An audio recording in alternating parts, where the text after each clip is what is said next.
Bonsoir et bienvenue à tous. Voici les titres de l'actualité de ce lundi.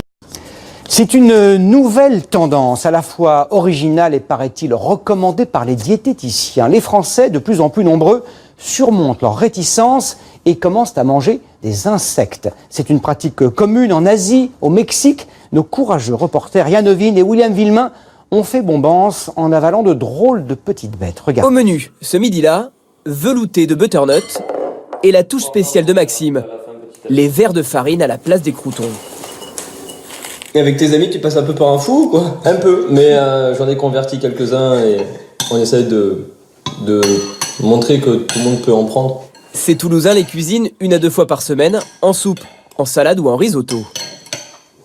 Ouais, c'est très croustillant. C'est assez étonnant et finalement avec la soupe ça se marie bien. J'avais eu l'occasion de découvrir ça dans des voyages en Thaïlande. L'avantage c'est que maintenant, quand on sait qu'il y a des producteurs en France, on sait qu'on a moins de risques quand même maintenant au niveau hygiène, alors que quand on est sur le marché, on le mange un peu à ses risques et périls. Une dizaine de variétés d'insectes comestibles sont élevées en Europe et même en France. Pour réaliser cette bolognaise un peu particulière, Patrice aura dépensé 8 €. Tout bon repas se termine forcément par un dessert.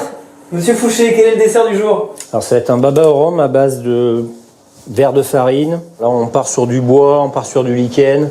Moi ça me paraissait évident de mettre des insectes dedans. Je crois que c'est une continuité et puis en même temps c'est... moi j'ai travaillé en Asie donc ça me paraît tellement normal. Broyé en farine pour la pâte. Histoire de donner un petit peu de craquant là. Petite surprise du chef quoi. Entier sous la chantilly, ces verres rappellent le goût de la noisette. Et au-dessus du gâteau, de gros criquets. C'est un baba au rhum des bois. Rien d'inquiétant, tout est bon.